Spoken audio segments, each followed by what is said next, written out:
Savana papatu Sanau bhunaktu Saha birjam karvavahai Tejasvinabadhitamastu ma vidvishabhai. Om Shanti Shanti Shanti. May Brahman protect us, may he guide us, may he give us strength and right understanding. May love and harmony be with us all. Peace, peace, peace be unto all. Vedantasara of Sadananda Yogendra. We are now studying the Jivan Mukti part of Vedanta philosophy. The goal of Vedanta is to attain freedom. Mukti. Before you try to understand Mukti, liberation, you must have a good concept about bondage. What is bondage? Ashakti, bandhan, attachment, clinging to life, clinging to this world is bondage. Bandhan. All suffering comes from bondage. And the peculiar thing about human beings, nobody likes to be bound. Everybody wants to be free. Maybe an old man, maybe a child, housewife, or a man. In every respect, you always try to want freedom. Do you know why? Because your very nature is free. That is in your inherent nature. Nobody cares for bondage, slavery. It is true. Even your little child, no, I want to be free.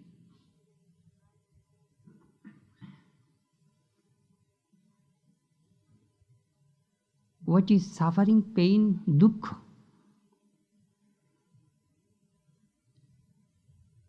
This body is the Atman. This is the cause of suffering. Identification with the body. The moment you identify yourself with your body, you are limited. Limitation is bondage. How the philosophers say this whole book is connected with freedom. What is freedom? There are 6 types of Indian philosophy discussed elaborately about freedom. The Sankhya philosopher says cessation of misery is liberation. Subtraction of pain, suffering is liberation. Separation from the Purusha and Prakriti is liberation. Purusha means Atman, consciousness. Prakriti means nature. Just have a complete divorce from nature. That is liberation, according to Sankhya. The Indian philosophers just divided 2 sets of liberation. First, Upasana Labdha Mukti. We attain liberation through spiritual disciplines, through prayer, through meditation. And that liberation is also of 5 kinds. Shalokya. Some people love to live with God. I want to go to heaven and live with God. Shalokya. Loka means abode of God. Sharupa. I love my God, my beloved so much that I like to have like his form, I am just another form of my beloved. Sharshti, I want similar power of my beloved God. Sajujya, I like to be in union with my beloved God. Sharupa, Shalokya, Sajujya, Sharshti, Samipya. Samipya means I love to live with my God, very close. These are the 5 kinds of dualistic liberation according to the dualistic school of Vedanta. Christian concept also similar. I like to go to heaven and live with God. But Vedanta, non-dualistic Vedanta, talks about Kaivalya Mukti. No form, just be one with God. Just like a salt doll merges into the ocean, become one with the ocean. That is Vedantic concept of God, liberation.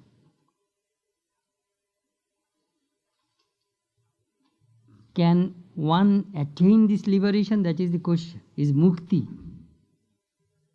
Can it be attained?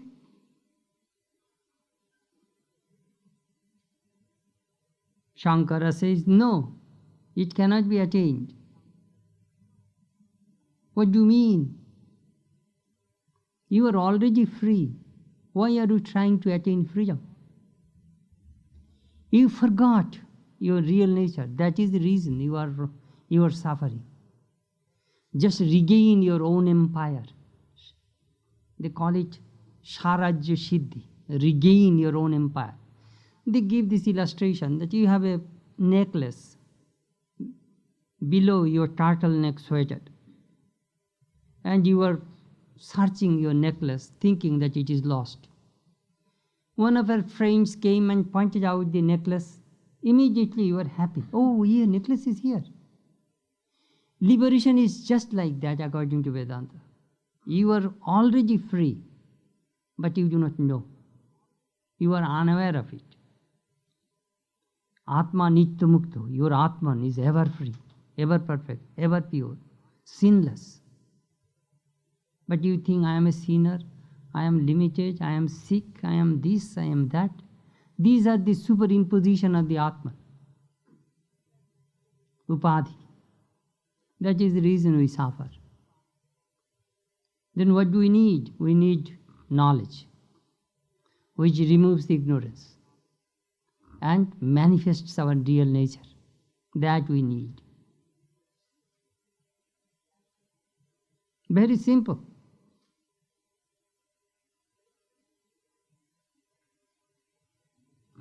Bandhan or mukti.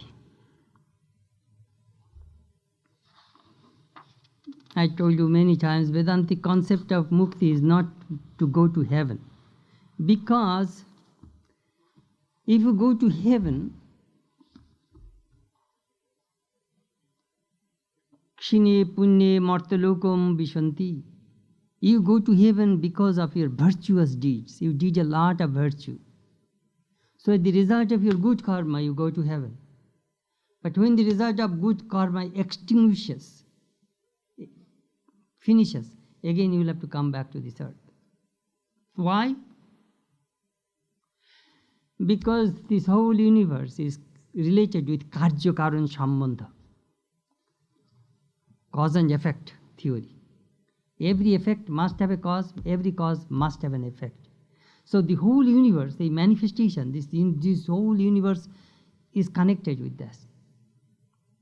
Swami Vivekananda used to say, gold chain is equally strong to bind you. Iron chain is also a chain, gold chain is also a chain. Gold chain means a good karma brings happiness, peace, joy. That is also a chain. And bad karma is just like iron chain. Both are chains. So what is our goal? Transcend both. Vedanta will always try to take you to a place where this duality, these pairs of opposites, do not function. Where there is happiness, there is misery. Where there is profit, there is loss.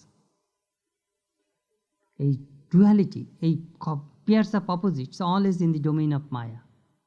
Our goal is to transcend it.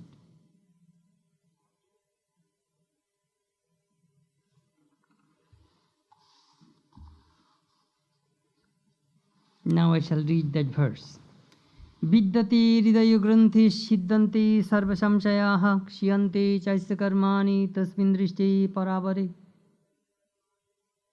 This verse is a classic in Vedanta literature. When you become free, attain freedom, what happens? How do I know that you are free? Vidyati hridayo granthi. Hridayo granthi. You have a knot in your heart. Do you know what does it mean? That knot means? That is called chit jad granthi, or the consciousness and the unconsciousness meet. That is the meeting point.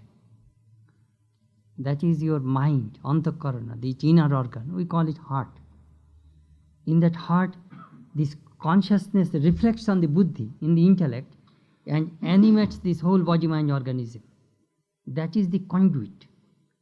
That is called granthi. Granthi means knot, K-N-O-T. Hridayo granthi vidyati. These knots of the heart are cut asunder. Well, who creates that knot? Actually, what does it mean? Knot means desires. I remember our teacher used to give an illustration, a bondage and liberation. Well, did you see that in Indian women, how they make their braid with their hair? They separate their hair into 3 parts, and then they entwine them with one another, and then they set it on their head. Well, these 3, the tufts of hair, you may call it the Trigunatmika Prakriti, 3 gunas. In this way, they entwined and then they set on their head. He was talking about that when a child wants to come out from the womb of its mother, at that time a tug of war goes on. The womb does not want to release the child, and child wants to come out from the womb. It is a tremendous tussle goes on at that time. Well, that is called bondage and liberation. The soul wants to be free, and the mother's womb is trying to bind the soul. Well, try to imagine, then you will understand what is called bondage and liberation. That little baby sitting in the womb of the mother, 9 months seated there. I want to be free. You can visualize, really, if you graphically you can see what is called bondage and liberation. So the Upanishad says that how do you know this person is illumined? His knots, his desires are gone.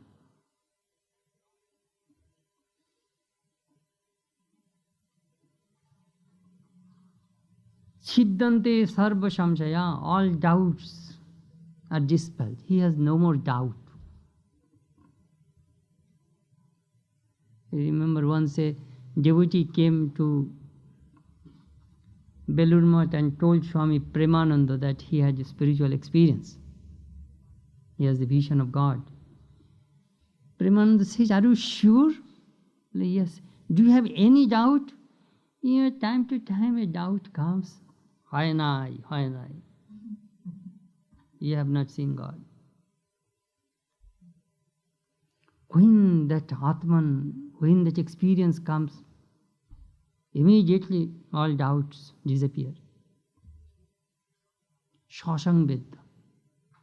When your stomach is full, you know your stomach is full. I cannot tell you. You know my stomach is full. I can't eat anymore.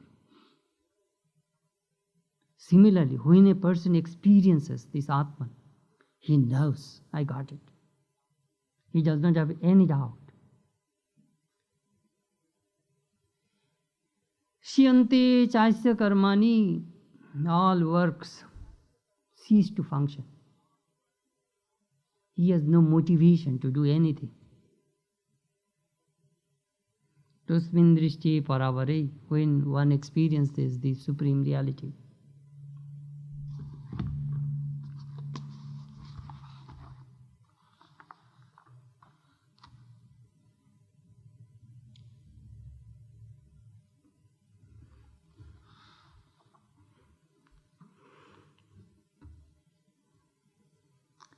Aptu kamasyoka spriha, the person when realizes the Atman, he does not have any more desire.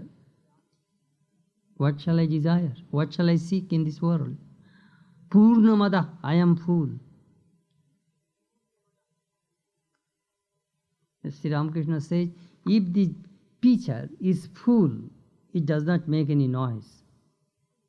If the water fills the whole jar, it does not make any noise. But if there is an emptiness, then if you put it into the water, bhak, bhak, bhak, some sound will come until and unless it is full. So this man is completely full. Now the question arises, says, Kshiyante chasya karmani, all works disappear. He cannot function. Why? Why? Because he does not have any ego. No ego. But then how does he live in this world? And Sri Ramakrishna gave a very beautiful illustration. But here is a diamond. If you try to rub, it will, it will go away. Only little will remain which you are holding with your fingers. Little remains.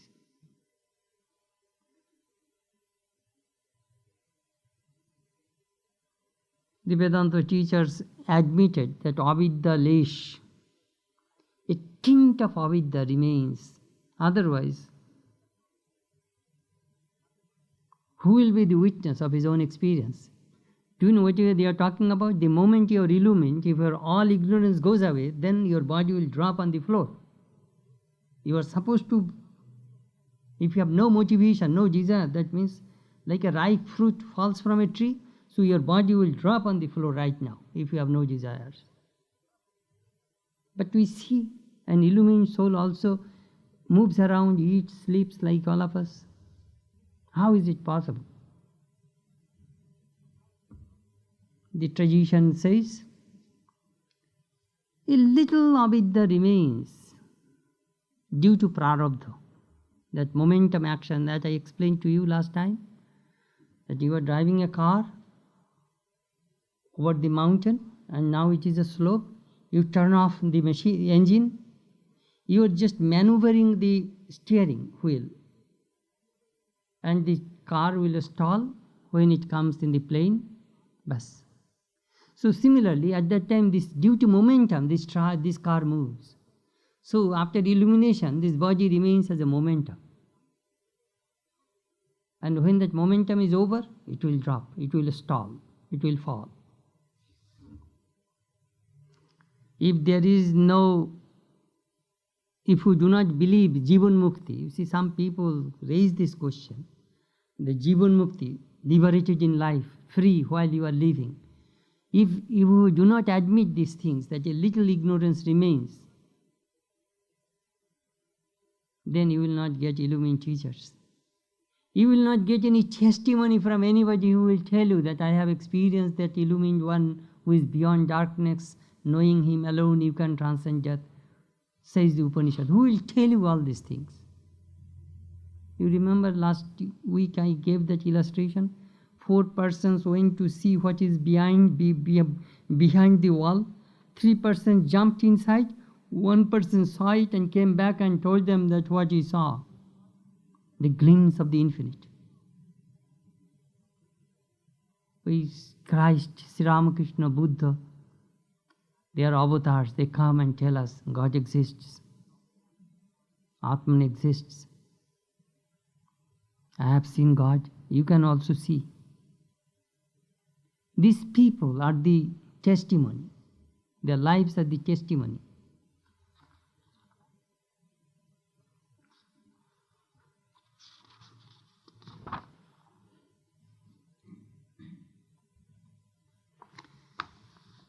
Now the question arises that after this illumination, ignorance disappears.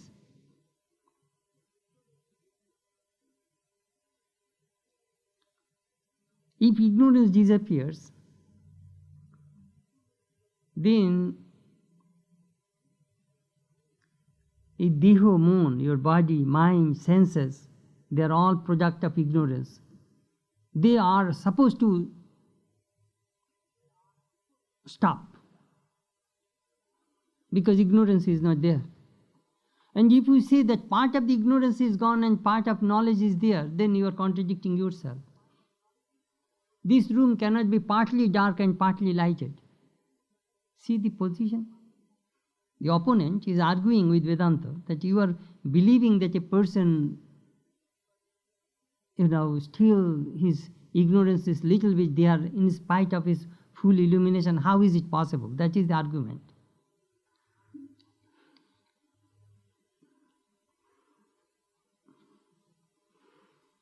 They call it Nirmolivat. Nirmolivat means, do you know what Nirmolivat? I have seen in our village.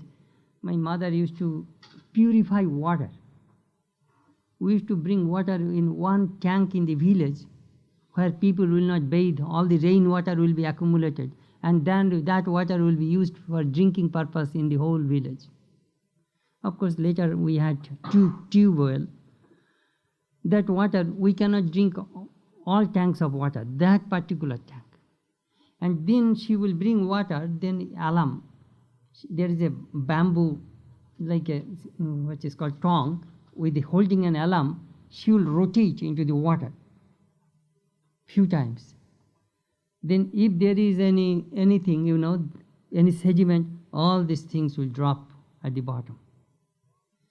So this alam purifies the water and then disappears, melts.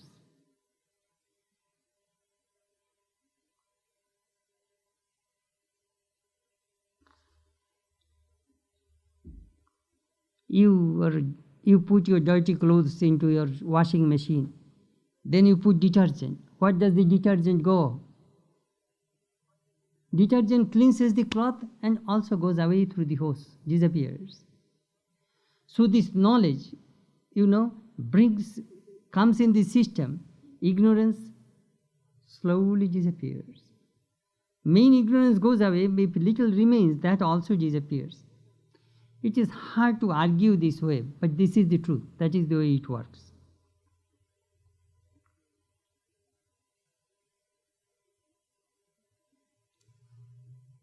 Believe, it is, you are talking, your argument is not very logical. Vedanta says, look, pratyakha. There are various kinds of evidence, proofs. Do you know what is the most powerful evidence? Pratyakha. Perception, direct perception. I have seen you. I don't need to guesswork or to bring another kind of, arguments. I have seen you. That's it. That is pratyakha. When Sri Ramakrishna says, I have seen God, I have seen Mother, who will go and argue with him? If somebody says that, sir, it is your hallucination, it is your imagination, forget it. What do you mean? Mother talks to me. I touched Mother, I talk to him. Talk to her. How do you know? You see, realization cannot be nullified. Do you know how? You have tasted sugar. If I say sugar tastes bitter or sour, will you accept my word? You won't. You won't accept me. I may be a great scholar. Swami, I have tasted sugar. I know sugar tastes sweet, and you are telling me sugar tastes bitter or sour. You go away. I don't like you. I don't like to accept you. See, this is called direct perception, anubhuti. So Vedantic experience depends upon anubhuti. Anubhuti, experience cannot be nullified. Reason can be counteracted by higher reason. Guesswork can be counteracted another guesswork. But experience cannot be counteracted, cannot be nullified. That is the way Vedanta goes.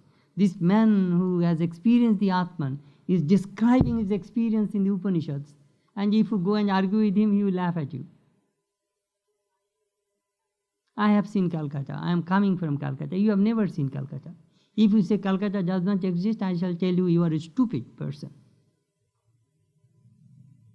I was brought up in Calcutta. I know the city very well, and you say, I have not seen Calcutta, so you go. I don't like to accept your word at all. See, that is called pratyaksha, direct perception. That is the way Vedanta function. Anubhuti.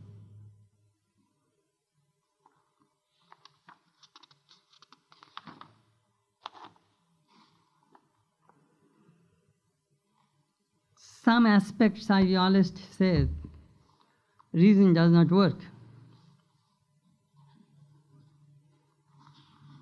Atman is beyond reason.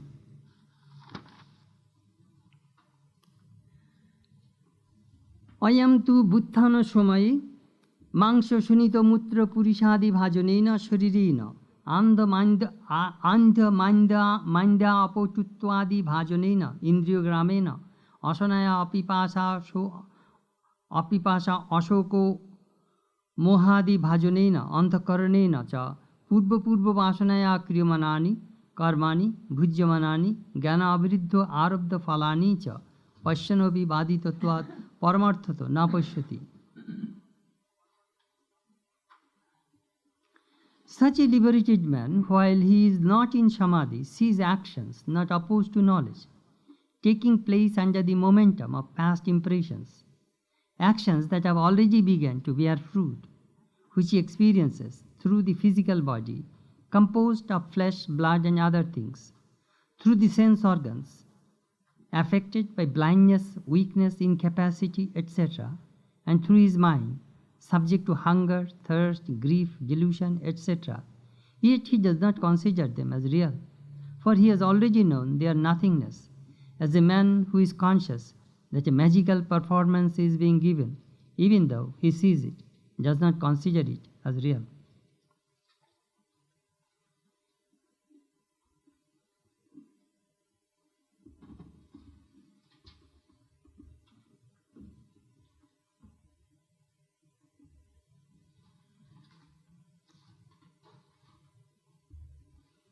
Buddha.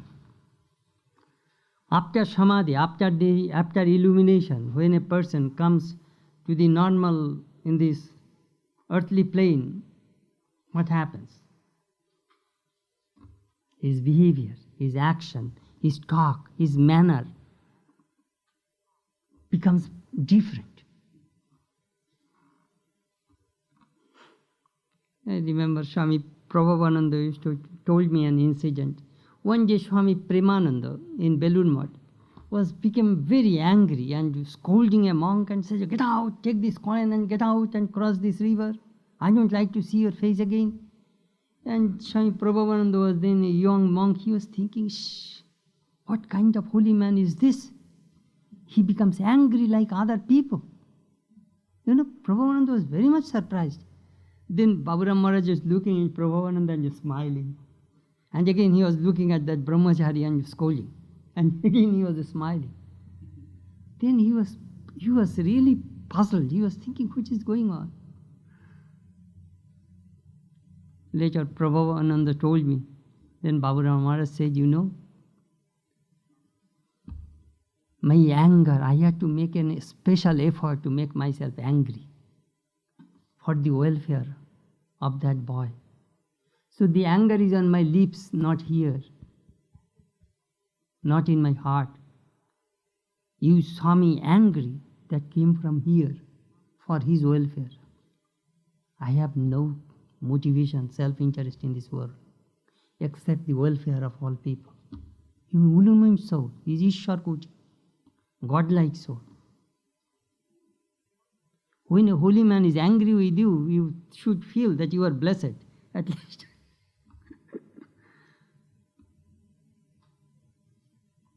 He is taking away your karma.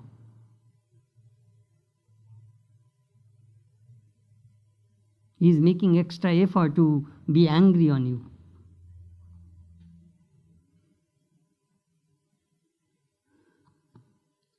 Jivan Mukta, illumined soul, their action, behavior is different. He sees the world in a different way. If you have jaundice, what happens? You see everything yellow. So this person sees the world in a different way.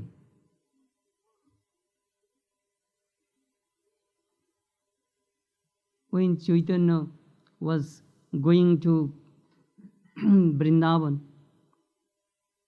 He was in intoxicated state. One of his disciples diverted him toward Navadvip. He did not know in which direction he was going. He was so intoxicated. Seeing the muddy Ganges water, he was thinking it was Yamuna, and he was thinking about Krishna. Then when he came back to his senses, he realized that he was near his home. So you see, Sri Ramakrishna said, Premier Kajol. Kajol means collyrium of love is on his eyes. He sees his beloved everywhere. Krishna darshaner par Krishna darshan. After seeing Krishna, you will see Krishna in everybody. His whole outlook changes. As Sri Ramakrishna says, he has a philosopher's stone. When it touches the knife, it becomes gold, and that gold knife cannot be used. It looks beautiful, but you cannot cut anything with that gold knife. It is so soft. So when a person is illumined, his whole body, mind becomes saturated with divinity, God consciousness, bliss, peace, happiness. If you go and sit near such a soul, you will be so peaceful.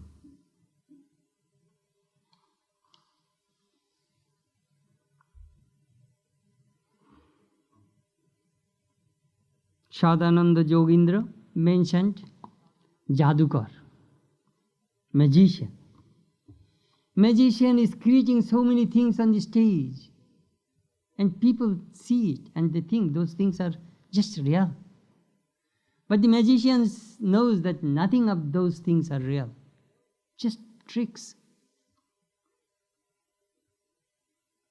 You see on the stage a beautiful young girl, and the magician is bringing a chainsaw and will cut that girl into two pieces. That girl lies down under a box, and he shows that how sharp is that chainsaw. He takes a piece of wood and will show you, cut in no time. Then he will put his chainsaw and see that two girls is separated. After 2 minutes, you will see this girl is coming behind the spring and raising two hands. Here I am. Show. Everything is a show. And you buy ticket, $50 ticket, you go there to see that magic show. To you, you think that show is real. That girl, everything is real.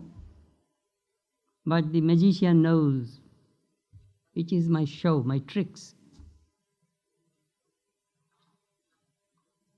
That is the way that illumined soul sees this world. Just magic. This whole universe is the magic of God. God is the greatest magician. He created all this illusion by his own Maya.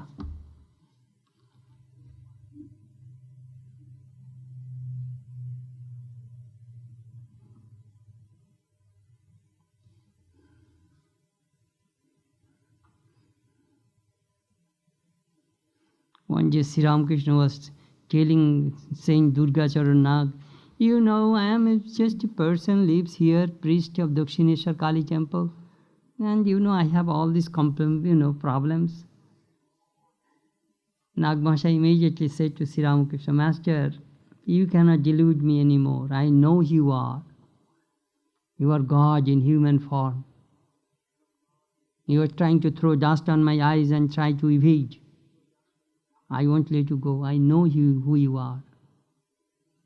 Sri Ramakrishna smiled and said, well, you have caught me. You have caught me.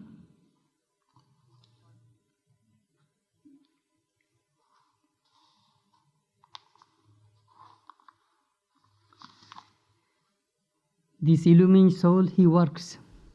Swami Vivekananda, Shankaracharya, they are all illumined souls, attain Nirvikalpa Samadhi. World is just nothing to them. Still they work and function in this world. Why? What for?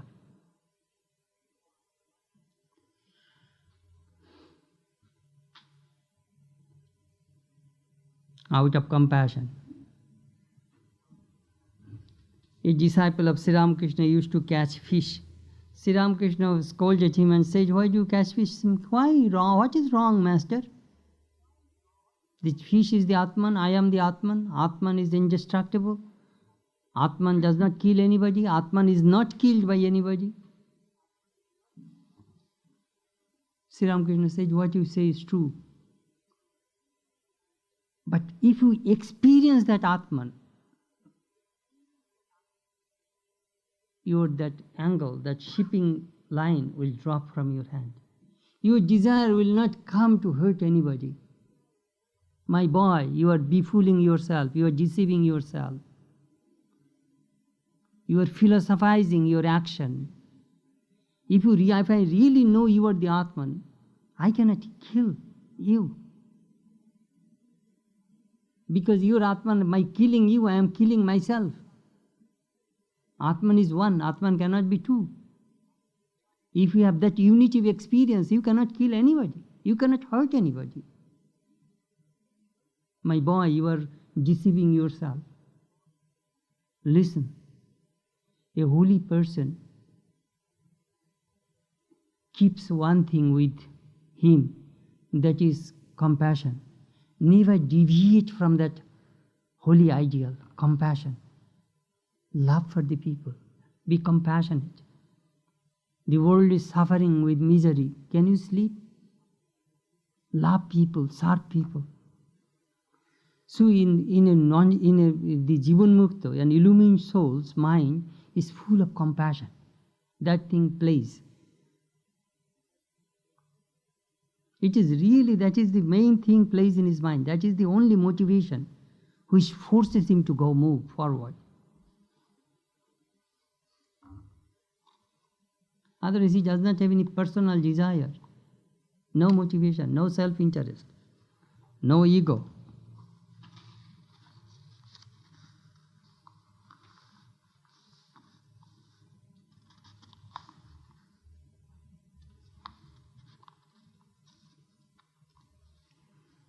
He sees the world, but he knows it is not real. He remains like a sakshi, spectator, witness. Swami Brahmananda was practicing meditation in Vrindavan.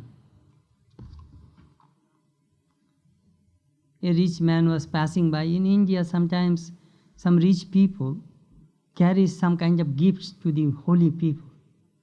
So it was winter time, he dropped a blanket in front of Swami Brahmananda. Brahmananda was closed his eyes, meditating. When that rich man left, a thief came and took away that blanket and left. Brahmananda saw it. He just smiled. Sakshi, just the witness. That gift did not bother him. This man took away that gift. It did not bother him at all. Just unperturbed. If you and me, we would shout and yell, "Hey, why are you taking away my blanket?" And we will chase you, I shall give you to the police. No. Be happy. Sakshi, the witness, becomes the witness. He is at that time just like a bird sitting on the top of a tree. He is just like a big fish swimming, killer whale in the ocean. He is a little happiness, misery, all these things, priya, priyo, it does not bother, they do not bother him at all. He just withdraws his, as you have seen, that if you hit a tortoise, the tortoise withdraws its 4 legs and head inside the shell. So this illumined soul withdraws all the senses inside and becomes absorbed in blissful God consciousness. His eyes may be open, he does not see like you and me.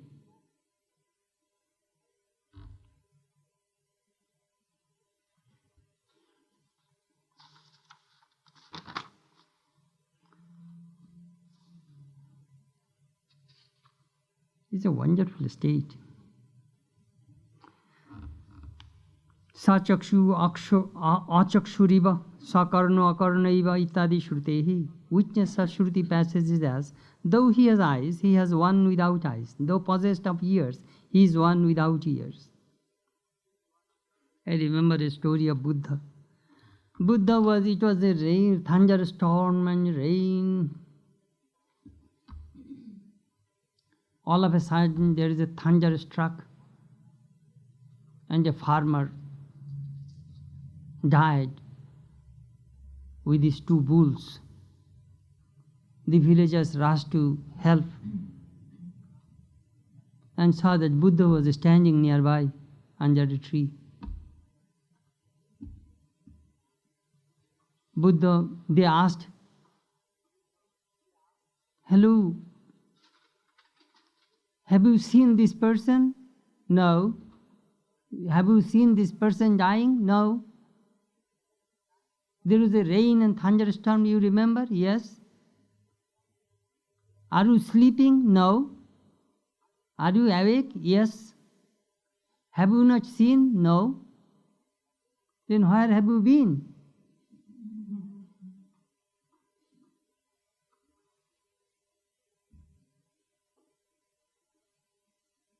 He was one with that inmost self.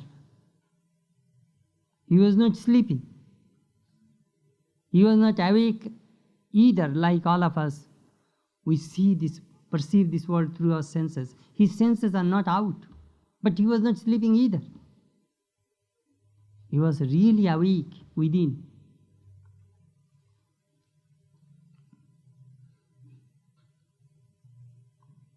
I was reading that a little incident about Buddha. He was just waiting for death. And he was asking Ananda, could you bring a little water for me?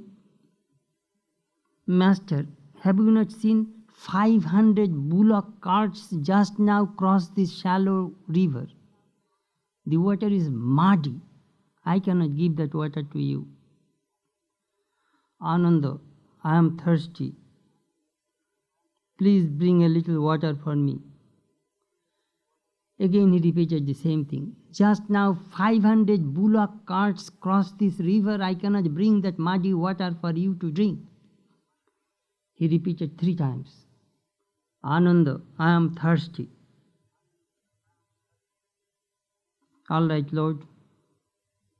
He took his jar and went to bring water. The moment he came to the water, he saw the water is crystal clear, transparent, pure.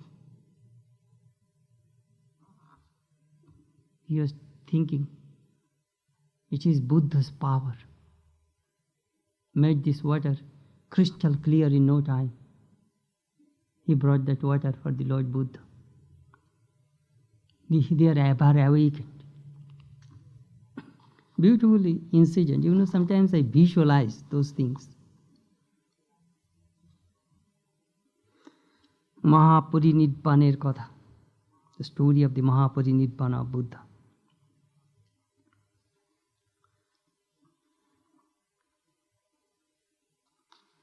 He sees, he eats, he sleeps. Just like children, no attachment for anything.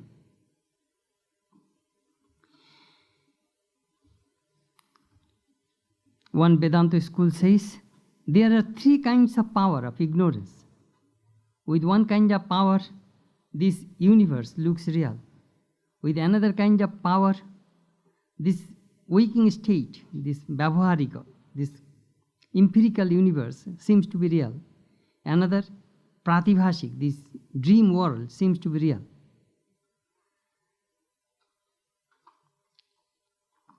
The person who is ignorant, has not read the scriptures and has not been initiated, he thinks this world is absolutely real. He is under the first category of ignorance. The second, who heard the mantra and practiced Vedanta and discriminated this universe, he thinks that, he sees this empirical universe, this waking state and all these things. He functions is, but he knows that it is not real. But he works. And another person, he thinks this dream world is not real. But he dreams. And when we dream, at that time dream is real. When the dream breaks, we know that it is not real.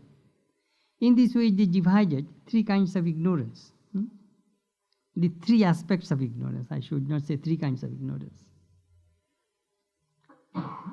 Uktancha sushuptama jagrati yona pashyati dvayam cha pashyanopi cha dvayatatva tatha cha kudbanopi niskriyasya sa atmavid na anna itiha nishya. It has been said, he who does not see anything in the waking state as in the sound sleep, who, though seeing duality, does not really see it as he sees only the absolute, who, though engaged in work, is really inactive, he and none other is the knower of self. This is the truth.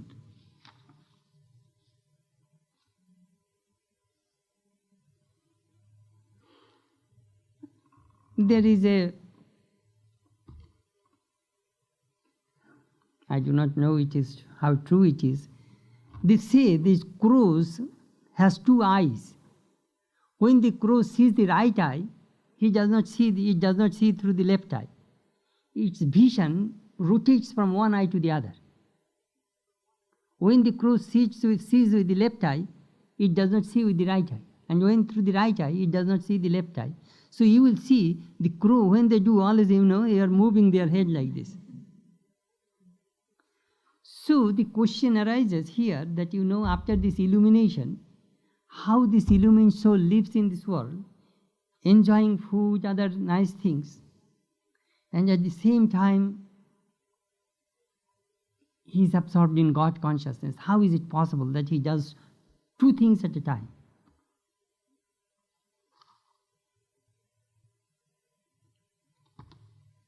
Do you know how? Our Raymond Panikar, he can lecture, I think, in 6-7 languages. When he speaks English, his other knowledge of other languages remain dormant. He knows Spanish, English, Sanskrit, Malayalam, French, Italian, and also Latin. He knows many languages. And he can speak, he can lecture. So when he is speaking with one language, other languages remain inside. And when he brings the other language goes down. So similarly, Vishwayananda and Brahmananda, the question arises that Vishwa, this illumined soul, is enjoying food, clothing, and other comforts in this world, and at the same time he is enjoying Brahman also. How a person can enjoy both things together? Don't you see? A girl is singing and dancing simultaneously. Dancing is an action. Singing is also an action. So singing and dancing can be done both simultaneously. So this person can do both. These are all logic,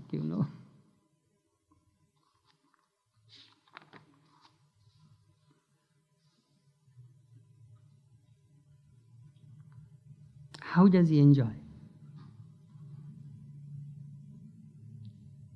He has no motivation. If you give a dying person who is dying and say, please enjoy this man or woman, if a woman or a man, enjoy. His desire will not come to enjoy because he is dying. So illumined souls, their desire is completely dead. Desire for enjoyment is dead. So how does he do? How does he move? Shetcha, aniccha, paricha, va. Vedanta says, shetcha. Sometimes, like a mood, out of his wish, he said, bring fancy food, I shall eat. Ramakrishna is asking, bring some bitter squash curry, bring tobacco, hubble bubble, I shall smoke. I shall enjoy that sandesh with red colored sandesh. He's creating some desire. Why? So that his mind will remain in this earthly plane and he can teach people.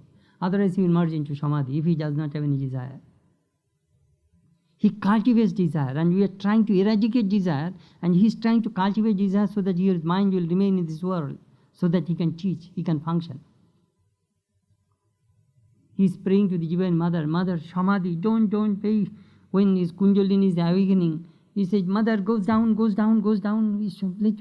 Let me function, let me talk to the devotee. Why are you coming to my brain, to my crown chakra? Go down. He is fighting to keep his mind in the normal plane.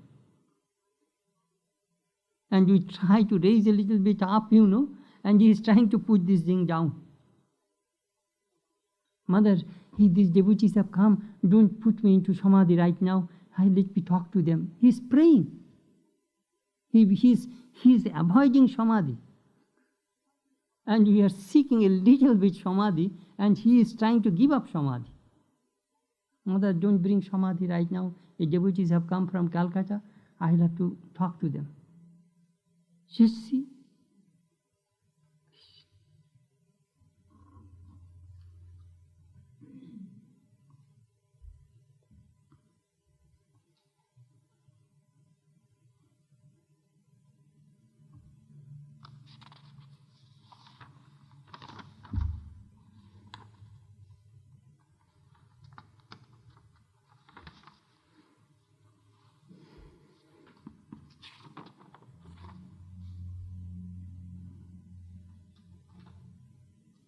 Viviki sarvada muktaha kurvato upi nasti kurtita aleipa padamashrita Sri Krishna januku yatha. Viviki, a man of discrimination, is always free. He works, but he is not the doer. Then how do you work if you are not the doer? It's this shabhava, momentum. Prakriti kriyamanani, my prakriti, my nature works. I do not work.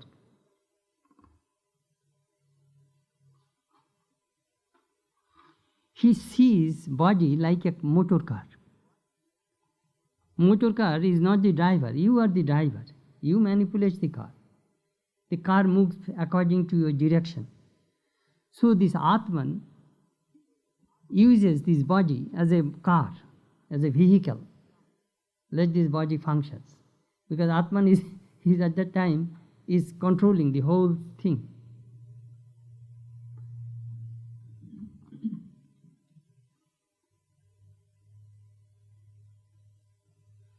When Swami Vivekananda established Belur Math, he was asking a devotee that I do not know.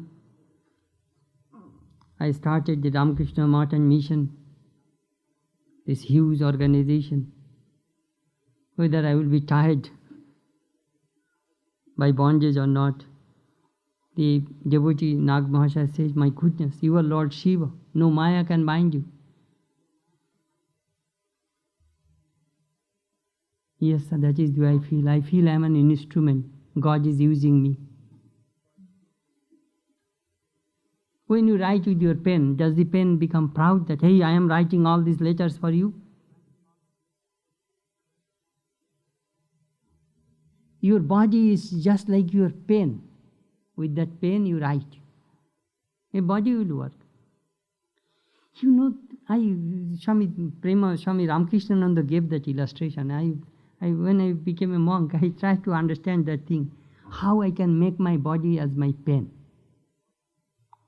Pen never complains. If the pen is without ink and you need a refill, you bring a new refill, put it in the pen, again you write. So try to make your body like your pen. Instrument, a vehicle. For what? For illumination. Mukti, liberation. That is your goal.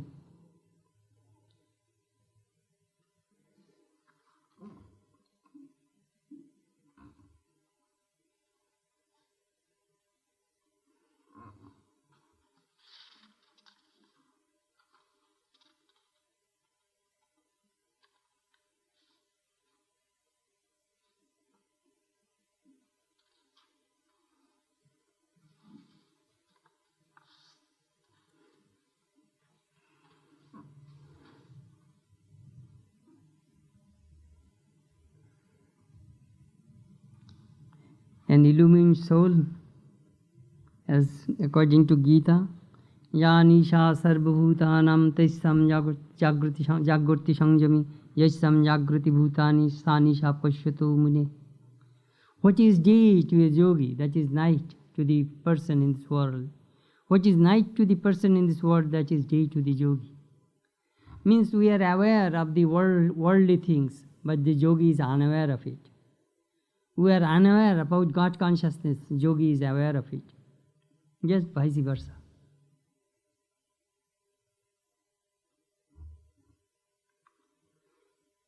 Up to this tonight, if you have any questions, please ask. We need one class more. Next week we shall finish this book. Then we shall start Chandogya Upanishad. Yes. Yes. Yes. Swami, the student, when he is being disciplined by his teacher, and the teacher is maybe relieving him of karma, how does the student keep from feeling shame and guilt as opposed to feeling help and guidance? You are talking about that student is giving his karma to the teacher. Yeah. And the teacher should feel ashamed, No, I'm talking about the student feeling shame and guilt. I understand.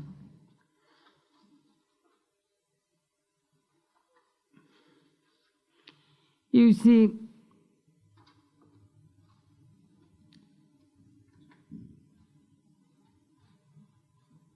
it is very difficult to become a teacher. A teacher like Ramakrishna, Jesus, they have redeeming power, vicarious atonement, as we read in the Bible. These people, Ramakrishna, Christ, they can take others' karma directly on themselves and they suffer. Christ was taking, I am carrying the cross. Those who are heavy laden, come unto me, and I shall give you peace. But Christ, Ramakrishna, they are really God. They are not ordinary teachers, human beings. They are not mortals. They have no karma. But ordinary teachers, they help the students. As Swami Chetanananda mentioned, when he went to teach in California, the American devotees were telling him, Swami, we heard so much about you. You are a wonderful teacher of Vedanta. Chetanananda, with his humility, said to those American San Francisco devotees, you see, I am a small yacht. I can carry, 3, 4, 5 people. But Swami Vivekananda was an Atlantic liner. He could carry thousands. So among the teachers, there are various grades of teachers. Some teachers, those are very highly gifted souls, they take others' karma. Other teachers also take part karma, but they know that it is the master who will take the responsibility of the souls. I am just introducing. Our one Swami Vishuddhananda used to say, he was a guru, he was a vice president of our order. Well, I am just like a matchmaker. When a disciple comes, I take to Sri Ramakrishna and introduce him. Master, this person has come, you will now have to just be acquainted with him and just take him, that he is your child, and look after him henceforth. Well, my job is to bring the souls and offer at the feet of Sri Ramakrishna. Well, but sometimes these ordinary gurus, our Swamis,